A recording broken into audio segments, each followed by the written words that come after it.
Oh, hi. I'm a smart investor. I dare say that because I understand the cryptocurrency markets and I am up to date on every new development, fintech and blockchain ecosystem. All because I watch the Inside Blockchain show on Cryptotvplus. Every Monday morning, Cryptotvplus brings you news headlines of top stories, interview with an expert, and give you detailed market analysis to enable you make the right business moves. Now you too can become a smart investor if you don't miss it.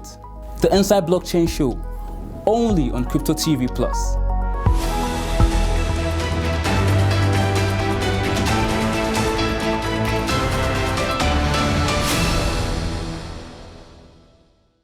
Hello, my name is Chiki and I'm the Bull of the Bullet. Keep watching Cryptotvplus. Don't touch that die. Peace.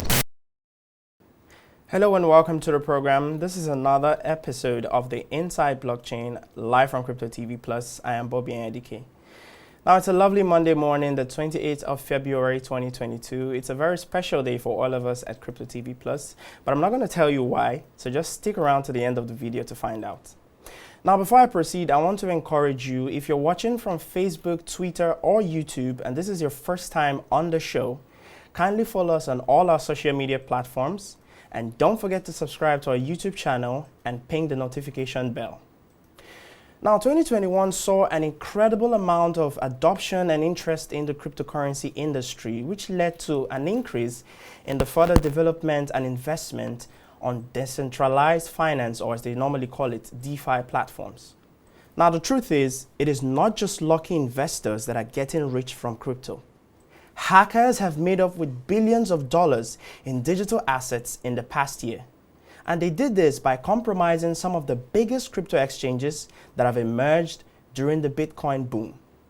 Now, today we'll be looking at the Russia and Ukraine tension and crypto hacks. And before I proceed, we'll go on a quick break, and when we return, I will introduce a friend and a guest who will help us make sense of this topic. Don't go nowhere. Today, we'll be giving you the top 5 decentralized cryptocurrency wallets. Hi there, welcome to Learn and Earn with Earnathon. At number 5, we have 1 inch. 1 inch. And no, we're not talking about 1 inch is a decentralized exchange aggregator, meaning that it helps its users split their cryptocurrency deposits amongst various exchanges. Hello, my name is Chiki and I'm the Bull of the Bullet. Keep watching Cryptotvplus. Don't touch that die. Peace.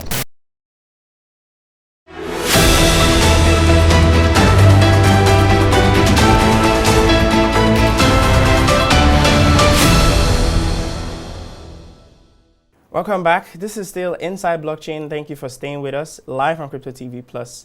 Now, as I mentioned before we went on the break, today we'll be looking at the Russia-Ukraine tension and cryptocurrency hacks. Now, before I proceed, I'd like to define what hacking is. Now, in a very simple sense, hacking is simply an attempt to exploit a computer system or a private network inside a computer. Now, we can also define it as an unauthorized access or control over computer network systems for some illegal purposes. Now, the truth is there have been over 20 different DeFi hacks in 2021, where hackers stole over $400 million in digital currencies from various crypto exchanges. Now, just to mention but a few, on the 17th of January 2022, the crypto exchange Crypto.com acknowledged that the company had lost well over $30 million in Bitcoin and Ethereum after a major hack. Now, there's another one, the Poly Network hack, which is by far the biggest cryptocurrency hack, and they lost a total of $611 million. That is outrageous. Now, much recently, the United States Department of Justice arrested 2 individuals, a man and a woman, for an alleged conspiracy to launder Bitcoin, which was stolen during the 2016 hack of Bitfinex. Now, Bitfinex is a cryptocurrency exchange. Now, so far, law enforcement has seized over $3.6 billion in BTC linked to that hack. I mean, when you look at some of these things, it just goes to show that there is a lot that we need to address. And also on the show, joining me virtually to help us make sense of some of these issues is Senator Ihenyen. He is the president of the Stakeholders in Blockchain Association of Nigeria and a partner at Infusion Lawyers. Senator, you are welcome once again to the program. Thank you very much. Thank you so much for joining us. Now, first of all, Senator, how are you today? Oh, I'm great. Thank you very much. There was an interesting meeting with certain relevant agencies in the virtual asset space in Nigeria yesterday, which I'm still a little bit happy about in terms of development. So I'm fine. Thank you very much. Wow, that sounds really interesting. Now, without wasting much of our time, now let us just dive right into the topic of today. Now, I'm sure you are aware of the Russia-Ukraine tension and also some of the numerous crypto hacks that have occurred in the blockchain and cryptocurrency space. So, just briefly, how would you define a cryptocurrency hack? Well, when we talk about cryptocurrency hack, we're looking at the act of compromising a computer system, a digital device, such as a tablet, a phone, a computer, for the purpose of gaining unauthorized access to these devices or systems or network in order to, sometimes for malicious purposes or some other purposes that the owner or the original controller of the account would not have authorized. So the idea of crypto hacks began to become very prevalent recently with the continued adoption of cryptocurrencies. Hacking had always been an act out there when it comes to breach of cyber security. Of course, individuals were careless about their passwords and all that. But with cryptocurrency coming into the mix, we have seen the rise of the idea of crypto hacks. We now see that the hackers have moved towards cryptocurrencies, seeing that cryptocurrencies have certain unique features that they could perhaps try to take advantage of, especially because at this point in time, crypto is still something that regulators are yet to accommodate. So that leaves or gives to hackers to want to into the cryptocurrency account. Yeah, that's a very interesting response, Senator. Now, we've actually observed that in recent times, we've seen so many bad players wreaking havoc on the crypto space and also thereby giving a bad name to cryptocurrency. Now, in your own view, from a professional view, from a legal view, how do you think some of these problems can be resolved on a long-term basis? Because we're not just talking about a temporary resolution. There has been a rise on cryptocurrency, on DeFi hacks to be specific. And some of these hacks, when you look at them, they are sophisticated. And most times, the founders or the team behind the project are actually clueless on what to do and how to, resolve the situation. So from your own point of view, how do you think such issues can be resolved for a long-term basis? Thank you very much for that question. It's a vital one. Indeed, there has been a lot of hacks in the space, especially in the DeFi space. In terms of a long-term solution, if you ask me, I think we need to look at it from two approaches. One is the internal approach, and the other is the external approach. How do I mean? Internal means that the platforms themselves, such as the crypto exchanges, the DeFi platforms, they themselves, they must be able to come up or adopt best practices when it comes to the business that they do. How do I mean? How many of these platforms or crypto exchanges have, for instance, comprehensive cybersecurity framework? How many of these platforms, especially in the DeFi world, have been able to ensure that they have standards regarding codes? Because when we talk about hacks, it's not something that someone is looking for a missing password somewhere. It's that you have experts, extremely sophisticated experts in coding, programming, and all that, exploring weaknesses in the codes, in the programs.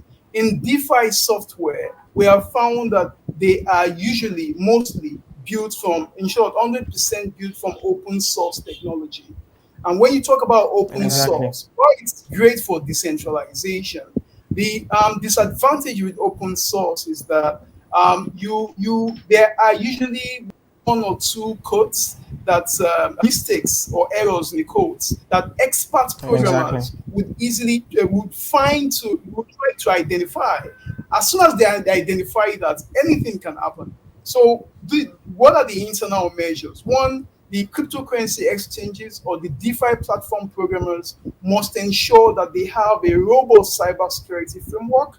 Two, they must ensure standardization or standards when it comes to codes, right? How many of these platforms engage third-party auditors to run through their codes, to audit their codes? Not very many of them do that. So we also need that system of getting third-party auditors into the space. And then, well, of course, you couldn't have said it better, Senator. Yes. Okay, continue, please. Yes, so that's on the internal side, and of course, you want to be sure that you have the right team, the right team when it comes to internal measures as well. Sometimes the people we keep company with in the crypto space appears to not be something that inspires trust or confidence when it comes to when you look at it to an extent that is actually true. Yes. Now, from the external part, this comes to regulation. And this is a big deal in the space. As long as the government or the regulators continue to fail to realize that cryptocurrencies or crypto assets have come to stay, we will continue to have issues like this. With regulation in place. Senator, if I can actually come in, it's actually a good thing that you mentioned regulation, because now recently the United States White House made a statement saying it wants crypto regulations as a matter of national security. And in addition, the Russian government also agreed on a roadmap to regulate crypto. Now, it's a good thing you mentioned regulation. Do you think this is actually a step in the right direction from your own point of view? Precisely, I think so. I think that it's been a long time coming. It's almost getting out of hand.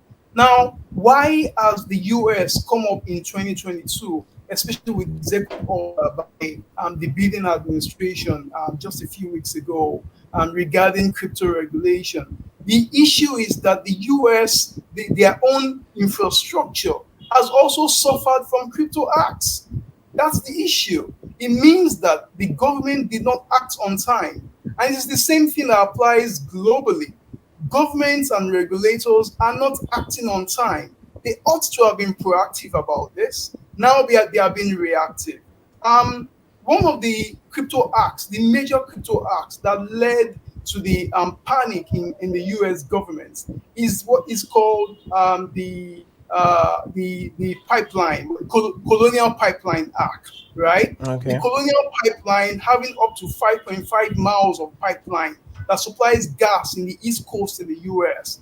Many people couldn't access gas for days because they were hacked by some cyber hackers who were demanding cryptocurrency as some form of ransom. It was a malware attack. Now, the US realized that they could not continue to just pretend that this cryptocurrency is not in the room. It's the big elephant in the room. And so regulation is required. And what has the executive order said today? The executive order has mandated all US government agencies, especially the SEC, the Reserve Bank, and all of them, to understand cryptocurrencies and how they work, and then bring up frameworks within which they will be regulated. This is an executive order from the US president. Yeah, we understand that regulation is actually very important when you look at cryptocurrencies and the whole infrastructure. But now there are some concerns that what if regulation stifles innovation? What if regulation actually creates sort of a barrier? For example, when you look at sometime last year, there was a news on the internet that a USDT wallet was actually frozen because it had over $1 million worth of USDT. And more recently, we saw the Canadian truckers protest, and it was actually reported that some of their cryptocurrency wallets were frozen. Now, there is a growing concern. Now, is this actually regulation or is this restriction? What should the government or what should governments actually do? Is it regulation or restriction? What is your take on that? Thank you very much. Now, when it comes to that issue of regulation and the need to balance regulation with innovation, I agree with you. It's critical that we ensure that. And yes, it is true that sometimes when regulation comes, or most times, it actually stifles innovation. But this is where the balance is, and this is where the world will go at the long run. Now, if you look at the US approach right now, it is not really about whether cryptocurrencies are currencies or not. It's not about whether they are security or not. Right now, they are just concerned about the money laundering and national security risk that cryptocurrencies may bring. In that aspect, you are looking more at the need for both players and regulators to agree on setting standards, compliance, so that while you are driving innovation in the space, you are not also compromising security. And this brings me to the conversation that we were having with the NFIU, the Nigerian Financial Intelligence Agency, just yesterday at a meeting with virtual asset service providers in Nigeria about how virtual assets could be used for money laundering and terrorism financing. And what we agreed on yesterday at that meeting was that there was need for us to not stifle innovation, but at the same time, we could have some kind of money laundering reporting system so that when you can report transactions. So it's not the idea of CBN trying to regulate by banning, but the idea is understand cryptocurrencies, recognize virtual asset service providers, and then bring up requirements for transaction reporting. And this is what is happening in some countries already. Go to South Africa, even in Ghana, there's what is called Financial Intelligence Center, where virtual asset service providers are required to report suspicious transactions and all of that. I'm happy that Nigeria is now having that conversation, and there's now a general realization that what the CBN did on February 5, 2021 was not really the best way to go about things, because because when you look at it, it actually, you see that ban by CBN actually encouraged a massive adoption, because when you look, it's been a year already from the 5th of February 2021 to the 5th of February 2022. You get to see that the adoption in Nigeria of cryptocurrency has been massive. So personally, I believe that, just like you said, regulation, the government should actually put themselves in a position to understand how this infrastructure works. By doing so, it will enable them properly regulate this emerging asset class. Thank you so much for that, Senator. We'll go on a quick break, and when we return, we'll take a closer look at the Russian-Ukraine tension. Stick around. Happy birthday, Mr. Tony! Happy birthday to you. Happy birthday, happy birthday, happy birthday to you.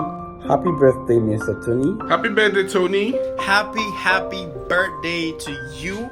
Happy birthday, boss. Happy birthday, Mr. Tony. Happy birthday, Mr. Tony. Happy birthday, boss. Happy birthday to you, sir. Happy birthday, Tony. Happy birthday to you. Birthday blessings to you, sir. CEO Cryptotvplus, CEO Enathon. Wishing you more of everything you want for yourself. More money, more BTC in your wallet, more BNB. Pray God's blessing and grace to be upon you and guide you in all your dealings. More life, more health, more success. More blessings, great blessings, enjoy. And I pray that bigger opportunities come your way. Wishing you long life and prosperity. May God continue to bless you. And I celebrate you especially, that. Wish you a year filled with joy, happiness, love, journey mercies, and I pray the Lord provide for you and your family. Massive returns on your investment in everywhere. And of course, your trades be filled with only cryptos that pump. Thank you very much for all you do. Thanks for everything. Thanks for the support.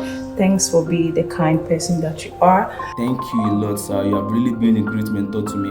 I'm so grateful that I met you, and I thank God that I did meet you. Thank you so much, sir. You're one who sees things before they happen, and you try to make everybody get prepared for them. You've been an amazing person. You've been a part of my success, and I appreciate you for everything you've done. Thank you for everything you've been doing for us, for all the opportunities you've given to us. Thank you for Cryptotvplus. I want to say God bless you and may you enjoy all the fruit of your labor. Congratulations once again. I wish you many more years. Stay blessed and have an amazing day. I pray that all of God's blessings and upliftments will come in a very parabolic way. Have a great year. Have a wonderful birthday, sir. Once again, Happy birthday. happy birthday, Mr. Tony. Happy birthday.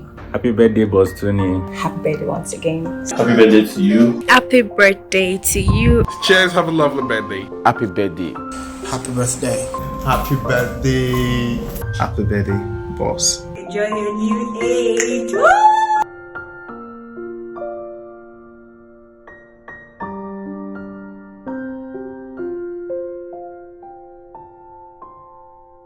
Hello, my name is Chiki and I'm the Bull of the Bullet. Keep watching Crypto TV Plus. Don't touch that dial. Peace.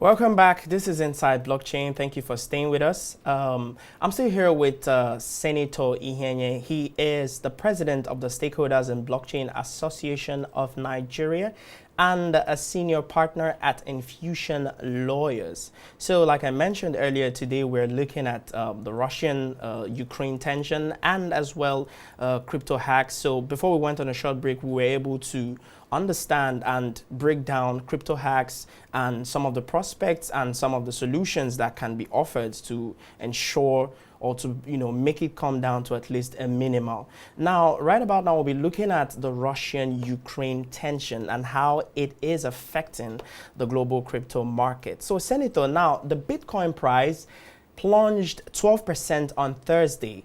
Russia launched a special military operation, in quotes, on Ukraine. Now, according to CoinMarketCap, Bitcoin fell to $34,459,000. Now, this is significantly below the high point of $39,000, which was recorded on Wednesday.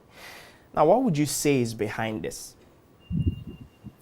Well, it's for a couple I know it's a very sensitive topic. Yes. So we just want to get your opinion on it.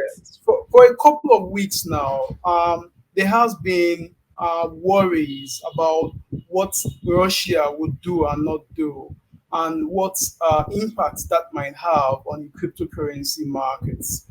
Eventually, Russia did, declare that they were going to invade Ukraine, and they did. That declaration alone sent Bitcoin and other major cryptocurrencies, even altcoins, down by more than 10%. And it is not a surprise. When it comes to cryptocurrencies, we all understand that it's all about demand and supply. And of course, the holders of these cryptocurrencies, even though they might have reasons why they are buying this stuff, there's still that fear and greed metrics in the old crypto market. Now, there was fear and greed. Fear and greed; those two work all the time. So this time it was fear. The fear of, should Russia attack Ukraine, this might just be really bad, because a lot of persons, out of fear, might begin to look at selling their cryptocurrency. Okay, let's talk about those in that axis within not just Russia and Ukraine. Now, I'm talking about the old axis of the old USSR, United States Soviet Union. Yeah, if you look at all those guys in there, you find that there was a lot of panic about what could happen or potentially happen. Ukraine is not one of those very big, we're quite big geographically, but not very big in that area. And so there were concerns about what consequences this might have. And apart from just the cryptocurrency stuff, let's not forget that cryptocurrencies have become increasingly integrated to or connected to the traditional stock markets.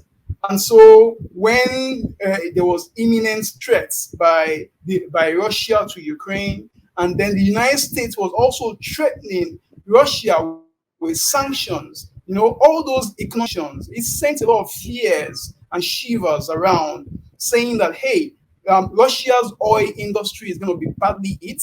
The banking and international transactions that they have will be badly affected. All of these trickled down to affecting, and of course, specifically, the U.S. said that Russia was going to be cut off from the capital markets. Now, all that sent a lot of fear into the markets, and then indirectly, it also affected Bitcoin. Let's not forget that before this Russia-Ukraine invasion fear, there had actually been a nosedive of cryptocurrency coins in terms of value because the traditional stock market also went down. So we can't separate those two at this point, although some people would say that by holding Bitcoin, it's supposed to be, the hedge you need against things like this, against political actions and all of that, economic realities in these states. We have seen so far that it's not quite accurate yet. At this point, we haven't seen Bit mature into that level of saying that it will not be affected by things happening in the stock markets or things happening as far as global affairs are concerned. Yes.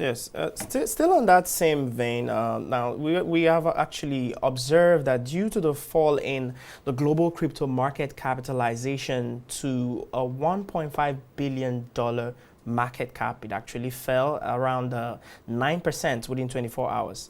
Now, this is also coupled with the Russian-Ukraine tension, and most analysts have claimed that now, cryptocurrency, specifically Bitcoin, is still a risky asset class when you compare it to the traditional markets. And they also went further to say that Bitcoin cannot be a replacement for gold. Now, in light of everything that you said, what are your thoughts on this? Just like you mentioned, you said Bitcoin is still, due to its high volatility, people cannot actually, purchase it as a safe haven token because it is still prone to some of these influences. So how would you react to this?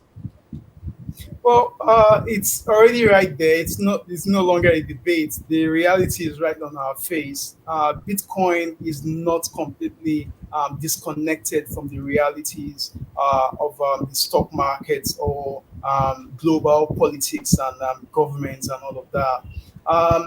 Yes, Bitcoin is supposed to be some kind of safe haven. An asset class that is safer than the traditional assets. But Bitcoin hasn't got into that level yet, I have to say. Bitcoin is still in the initial growth stages. And a lot of the rates of adoption we are seeing in Bitcoin is really not in terms of Bitcoin as a store of value for the long term. We find that. Well, you would agree with me, Senator. You would agree with me. Sorry for cutting you in. You would agree with me that last year was actually a big one for institutional investment in cryptocurrency. Now, if this is the case, how come we've seen countless instances like the Evergrande debt crisis, geopolitical tensions, crypto bans here and there, and now recently we have this Russia-Ukraine ban. So how come some of these things still affect cryptocurrency, in as much as we've seen a lot of institutional investment, on this emerging asset class? How would you explain this? Bitcoin was, or used to be, let me put it that way, the people's coin. When I say people, retail investors, the common persons on the street, and all of that, right? Whether you're buying sats or you're buying Bitcoin. Now, what we have seen with all the adoption coming is that institutions became also interested. And when we say institutional money, we are talking about money from mainstream. These are guys who are already heavily invested in the traditional stock markets and are connected to the traditional institutions and governments that Bitcoin is trying to stay clear from. So the irony of this is, while people expect that with more institutional investment, Bitcoin will be seeing some kind of less volatility and become much more reliable as an asset, the irony is that the more institutional investors and institutional money that comes into Bitcoin, the more prone Bitcoin would be to those shake-offs that happen in the traditional markets. So the more institutions are coming in, we should expect that Bitcoin would not be able to protect itself from those traditional systems. It wasn't always like this. It has become increasingly so. When Bitcoin was introduced or invented back in 2008 down to 2009, Satoshi building on that at that time, there were still few persons holding, and then gradually more people were holding, but less institutions. What that meant is that whenever stuff happened in government or in the traditional stock markets, Bitcoin was not affected because no money is connected with this, no investors connected with these traditional systems were in there. So what we are seeing right now is that Bitcoin will, as long as mainstream adoption, is in it, okay, yeah, coming in, we would expect that Bitcoin would not be able to absorb the shocks in the traditional markets. Would it be right to say that if there is an absence of institutional investment in cryptocurrency as a whole, some of these setbacks, some of these things we've seen over time will actually stop? Is it right to say that? If there's an absence of institutional investment, mainstream investment, some of these Evergrande debt crisis, Russia-Ukraine tension, does it mean that cryptocurrency will actually attain a sort of stable flow? Thank you very much. It wouldn't mean that it will stop. No. What it would mean is that the effect on Bitcoin and other cryptocurrency value would not be as huge or as strong as it now is. And what I suspect would happen going into the future is that the impact will become stronger more and more. I mean, we talk about ETFs. What are ETFs? This is more like taking Bitcoin to the stock markets. So how do we expect that the stock market would exactly? So how do we expect that the stock market would experience a shake-up and Bitcoin would be protected from it? So the more institutional investors come into Bitcoin, the more we should expect that disconnection will not happen. But again, it's not to say that institutional investment is bad for Bitcoin, not at all. Because what we are talking about so far is